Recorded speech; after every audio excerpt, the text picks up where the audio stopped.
نحمدہ ونصلی علی رسولہ الکریم اما بعد فاعوذ باللہ من الشیطان الرجیم بسم اللہ الرحمن الرحیم۔ السلام علیکم۔ ذی الحج کے پہلے 10 دن یعنی پہلا عشرہ جتنا اہم ہے اتنے ہی اہم وہ مسائل ہیں جو قربانی سے متعلق ہیں۔ بہت سے ایسے باریک مسائل ہوتے ہیں جو عام لوگوں کو پتہ نہیں ہوتے اور وہ ان میں غلطی کر بیٹھتے ہیں۔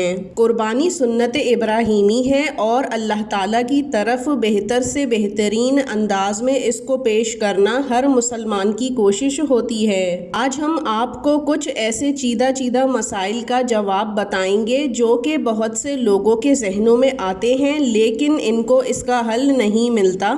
تو سب سے پہلے بات کر لیتے ہیں کہ قربانی میں کتنے حصے کرنے ہوتے ہیں۔ قربانی کے 3 حصے کیے جاتے ہیں، ایک غریبوں کے لیے، دوسرا ان رشتہ داروں کے لیے جو کہ قربانی نہ کر سکے ہوں، اور تیسرا اپنے لیے گوشت رکھ لیا جاتا ہے۔ لیکن اگر آپ کے اطراف زیادہ تر رشتہ دار قربانی کر رہے ہیں اور ایسا کوئی نہیں جس کو دیا جا سکے تو ان کا حصہ بھی مستحقین اور غریبوں میں دیا جا سکتا ہے۔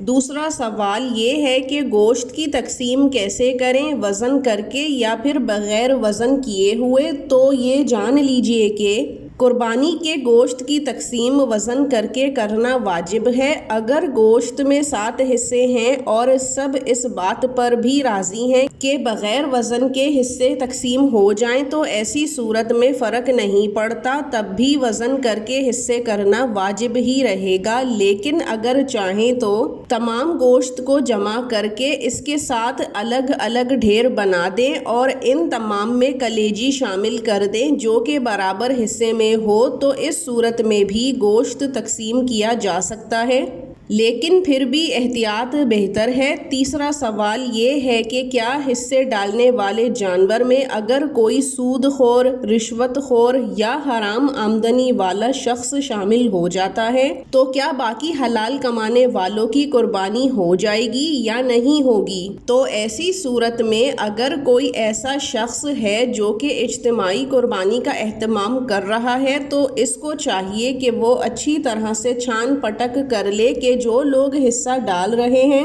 وہ حرام کمانے اور کھانے والے تو نہیں۔ اگر تو جان بوجھ کر کسی ایسے کو شامل کیا جائے گا کہ جس کا سب کو پتا ہو کہ وہ حرام کمائی کھاتا ہے تو ایسی صورت میں نہ صرف وہ شخص شدید گنہگار ہوگا بلکہ باقی تمام لوگوں کی قربانی بھی ضائع ہو جائے گی۔ لیکن اگر قربانی کرتے ہوئے ایسے شخص کا علم نہ ہو اور باقی تمام لوگ لا علمی میں اس کے ساتھ حصہ ملا کے قربانی کر لیتے ہیں تو اللہ تعالیٰ کی بارگاہ میں ان لوگوں کی قربانی قبول ہو جائے گی، لیکن حرام کھانے والے کی قربانی قبول نہیں ہوگی۔